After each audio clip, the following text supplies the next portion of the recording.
আজকের দিনটা আমার জন্য স্মরণীয় হয়ে থাকবে। কেন? তুই কি বিশ্ব জয় করলি নাকি মাউন্ট এভারেস্ট জয় করে আসলি যে স্মরণীয় হয়ে থাকবে?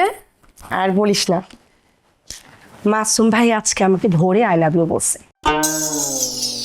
বিশেষ একটা মুহূর্তে আবার জড়ায়া ধরছে। আমি কোনো রকমে ওইখান থেকে ছুটে আসছি। এখন তুই বল, এর থেকে স্মরণীয় দিন আর কি হতে পারে? এটা তো তাহলে বিশ্ব চাপা হয়ে গেছে।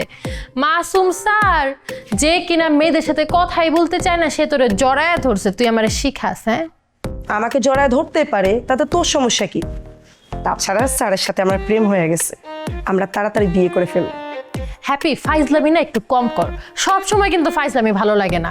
এরকম একটা নম্র ভদ্র শান্ত শিষ্ট ছেলেকে নিয়ে এসব কথা বলতেছিস, তুই যে এগুলা বলতেছিস তোর মনে একটু বাধা দেয় না?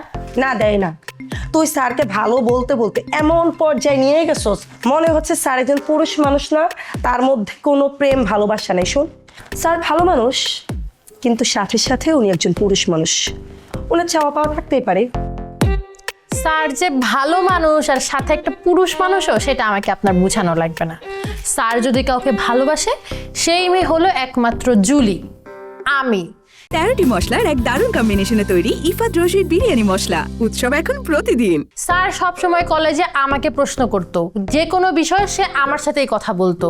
শুন, সে আমাকে রেখে আমারই ফ্রেন্ডের সাথে প্রেম করতে যাবে, জড়ায় ধরতে যাবে, স্যারের কি এত আকাল পড়ছে মেয়ের? তুই নিজেকে কি মনে করিস? তুই কি আমার থেকে বেশি সুন্দর? মানে তুই কি বিশ্ব সুন্দরী? তুই একটা কাজ কর, তুই কয়েকটা ছেলে মানুষদেরকে জিজ্ঞাসা কর যে তুই বেশি সুন্দর নাকি আমি বেশি সুন্দর। তোকে দেখে ছেলেরা পাগল হবে নাকি আমাকে দেখে ছেলেরা পাগল হয়ে উষ্টা খেয়ে পড়বে? কাউকে জিজ্ঞাসা কর যে আমাদের দুজনের মধ্যে কার বেশি অ্যাপিনেস। এখানে তো প্রতিযোগিতা করার কিছু নেই, এটা তো সবাই জানে আমি বেশি সুন্দরী। তুই যে সুন্দরী সেটা শুধু তুইই জানিস, ছেলেরা জানে না। আর আমি যে সুন্দরী সেটা আমি জানি না, কিন্তু ছেলেরা জানে। তোর বয়ফ্রেন্ডও তো মাঝে মাঝে আমাকে ফোন দিয়া বলে সে আমাকে অনেক ভালোবাসে, অনেক পছন্দ করে। জিজ্ঞাসা করে দেখিস। তো বসে আসিস কেন?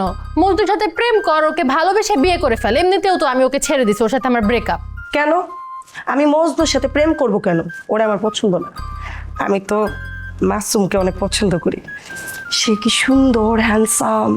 আর আমি ভাবতেও পারতেছি না যে একদিন এসে আমার প্রেমে হাবুডুবু খাবে। আমার যে খুশি লাগতেছে, আমি প্রেম করলে আর বিয়ে করলে মাসুমকেই বিয়ে করব। আমি ভাবছিলাম মাসুমকে পাইতে আমার অনেক কাঠখড় পোড়াইতে হবে, অনেক কষ্ট করতে হবে, অনেক সাধনা করতে হবে, কিন্তু এত সহজ যে ওকে আমি পেয়ে যাব ভাবতেও পারি। তোর বানায় বানায় মিথ্যা কথা শুনতে আমার আর ভাল লাগতেছে না, তুই যা তো। ভালো লাগবো কেমনি? তুই নিজেও তো মাসুমের পিছনে ঘুরঘুর ঘুরঘুর করে সারাদিন ঘুরতি, কিন্তু মাসুম তোকে পাত্তা দিত না। মাঝখানে কি হলো? ফলাফল জিরো। আমি যদি চাইতাম মাসুমের সাথে বিয়ে হয়ে 1 বছর সংসার হয়ে যেত। 1 বছর আগে আমি তাকে বলি নাই, কারণ আমার মনে হচ্ছে আমার বিয়ের বয়স হয় নাই। কিন্তু এখন আমি মাসুমকে বলবো এই বিয়ের বিষয় নিয়ে, আমি মাসুমকে বিয়ে করে ফেলবো, কারণ এখন আমার বিয়ের বয়স হয়ে গেছে। ইস, তুমি মনে হচ্ছে কচি খুকি। ঠিক করে বয়সটা হিসাব করে দেখো, হাতের করে করে আমার দাদের বয়সের সমান হইবা। এই তুই না আমার সাথে কথা বলিস না, তোর সাথে কথা বলা মানে ঝগড়া হয়ে যাবে, একটা ঝগড়াটা মেয়ে তুই। তোরে কেউ বলছে আমার সাথে কথা বলতে? এখন যখন শুনছিলি যে মাসুম আমার প্রেমে পড়ছে, আমার জন্য পাগল হয়ে গেছে, এখন খুব জ্বলতেছে তাই না? শয়তান ছেলে, থাকবো না তোর সাথে আর আমি।